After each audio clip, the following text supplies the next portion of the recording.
Hi everyone, hope you're doing alright. I'm in my bed for no particular reason. I'm just kind of lazy. I've got my 8-track here on my lap. I've got a cup of tea. And today we'll be talking about a song that I made, my most recent single that is released the day that this video is published. And it's called Ruby. And I'm not really sure what the premise of this video is. I just thought it'd be kind of nice to have a little bit of a chill. I'm going to go through the song because I recorded it on tape. I'm going to go through it on my cassette recorder here and kind of break it down a little bit. But I'm also going to talk a little bit about the backstory of how I wrote it, why I wrote it, and that's basically everything. Yeah, that's literally it. That's what the video is going to be today. So I hope you enjoy, get comfortable, because I sure am comfortable, and we shall begin. I wanna love her so bad. I wanna love her so bad. First of all, before we get into like the technical, I'm not going to get too technical, but I mean like, you know, the more technical side of the song itself. Let's talk about the backstory and how I wrote it, right? So basically, it's an embarrassing story. Again, it's another embarrassing story. All of these songs are. So let me just set the mood, right? It's late October last year, right? So not a few months ago. And I was with my friend Alfie and we were on a holiday, like a mini holiday. We went glamping with his parents in the Peak District, which is like this nice kind of countryside-y area of Britain. And we stayed in this little pod, which was really cozy, and it was a great time. We loved it. On the first night we had a little barbecue, and afterwards I had, you know, a few drinks, and basically that evening Alfie ended up helping me set up a profile on a dating app, because where I was in my life at the time, I kind of quite fancied a companion, you know, as you do. I'm only human, right? So yeah, we set up this profile for me on Bumble. So basically for like hours, right? We were just hanging out in the pod, you know, talking and whatever. But then, you know, we constantly like go back to the Bumble thing and just like look through different people and stuff. And, you know, on every one I just go like, wow, I want to marry her, because I was drunk. At one point, probably past midnight by this point, we landed on this girl called Ruby, and just for something struck me. I was like, oh my God.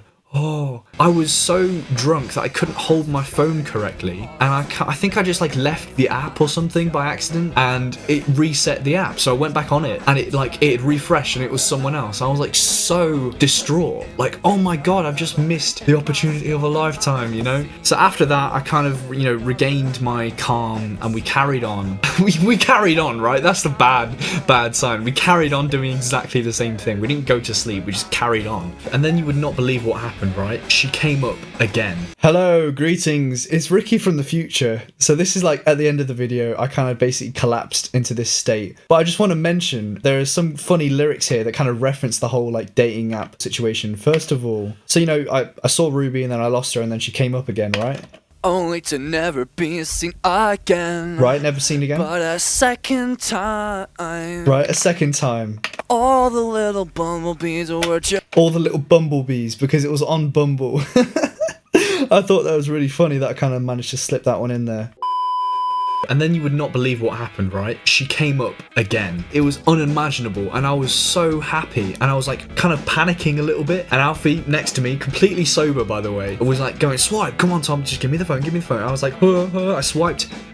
And I swiped the wrong way, which meant I was like, it showed the app that I was disinterested in her, and like, okay, we won't show you this person ever again. And I just kind of like rolled around on the floor pretending to die, and it was just this whole thing. And you know, I wasn't like seriously upset. I was kind of just exaggerating it just for the bit, you know.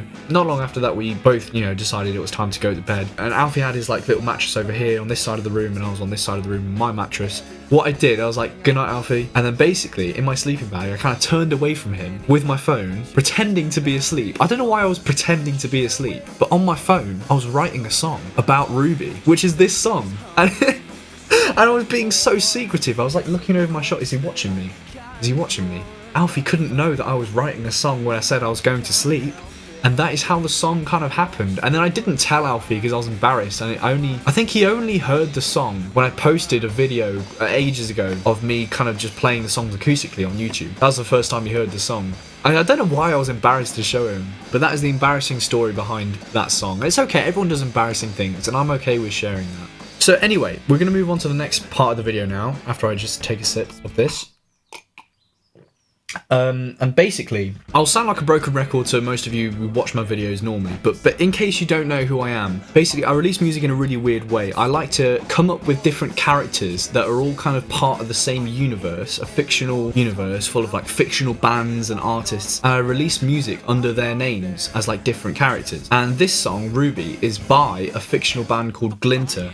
They're set in the 1990s in this alternate universe, and because they're set in the 90s, I record all their music on cassette tapes like this, because that's kind of how they did it in the 90s. So, hello to this camera now. You can see the top-down view.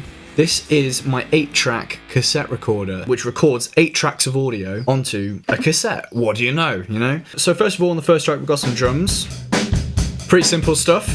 We've got some bass here. Guitar. This is like a lead guitar. Or with no warning. Lead vocals. This is a backing vocal, I believe. And this is just a tambourine. I wanna love her so bad. I wanna love her so bad. And that's, you know, even though it's an 8-track cassette recorder, it is only using 7 tracks, because on this 8th track here, I've just got an acoustic guitar and a metronome. And what that's there for is because when I recorded the drums, I wanted to record it along with something, so I knew where I was in the song and everything. And, you know, I'm not even going to begin to kind of talk about all of this stuff. I know it looks really confusing. You know, if enough people really want me to, I can totally make a video about me, you know, doing all the technical stuff and explaining what I'm doing in terms of mixing a song on tape. The reason I don't is because, you know, talking quite generally about things is a little bit easier for most people to understand.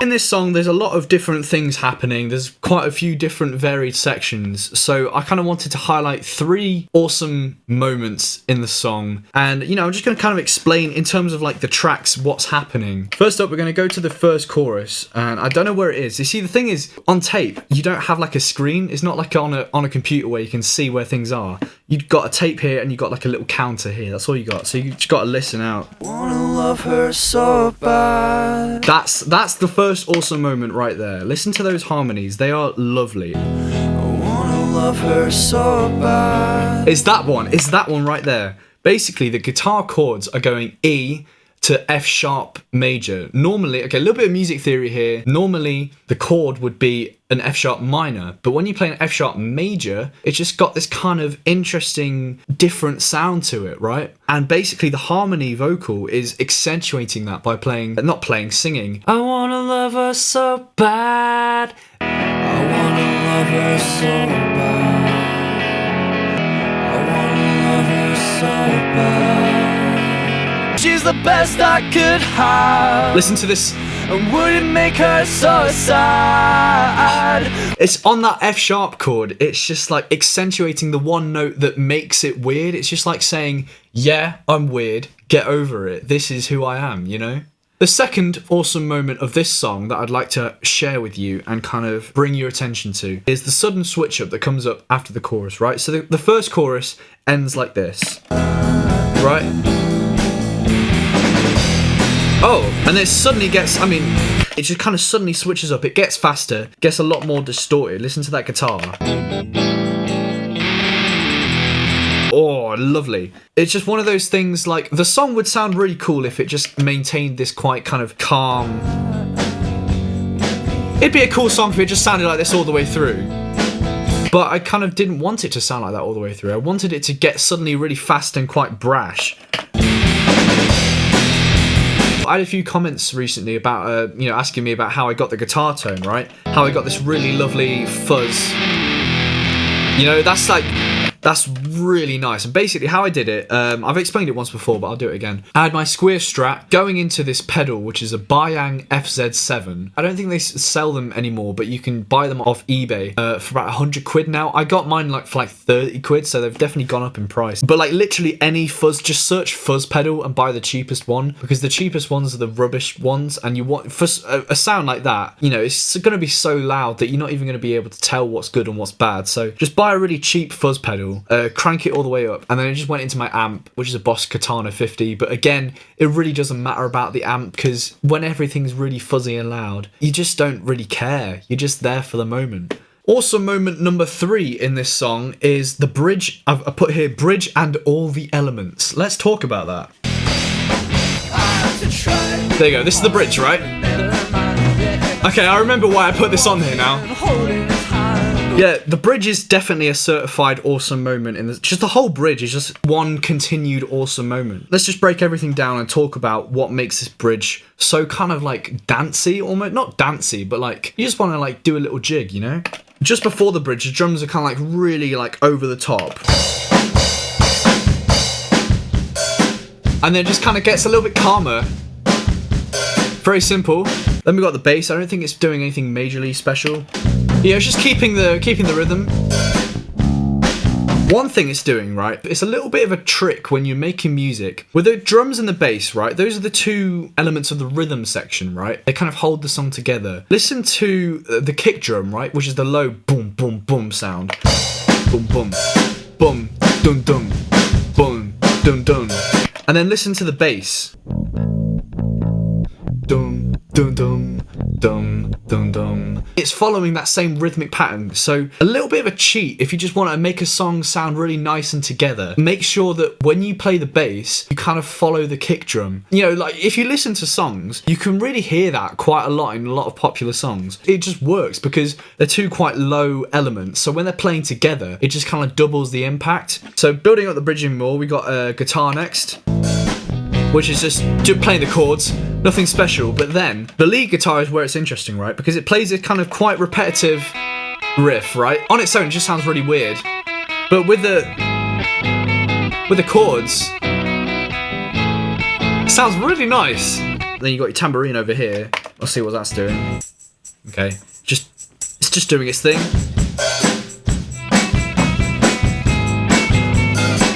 And then obviously the bridge has vocals, so these are the vocals here. And I've got the harmony vocal here, and I'm really not proud of the harmony vocal at all. Have a listen to it soloed, right?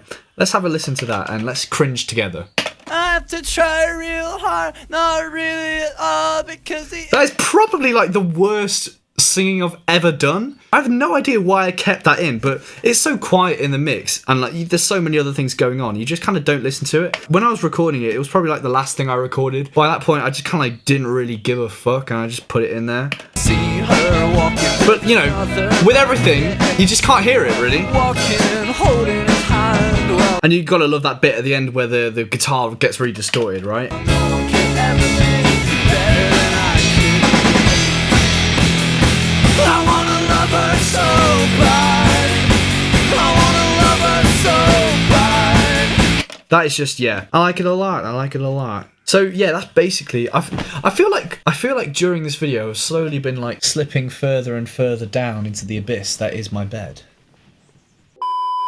Yeah, so for the outro, I'm just going to say, first of all, thank you for watching. But yeah, that's my song Ruby by the fictional band Glinter. It is out now. If you're watching this, it's out now. I hope you enjoy this song that I wrote about a random girl I saw on a dating app 4 months ago.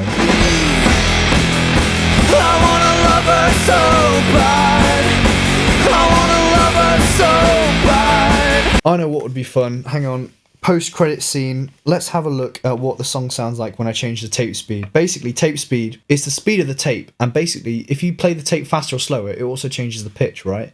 So just out of curiosity, right now it's on fixed mode, I can do that, and it just kind of doesn't change. But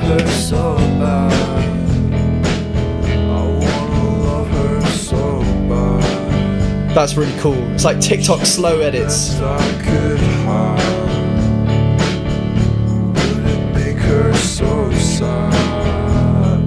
That's pretty cool. And then we can basically turn the speed all the way up.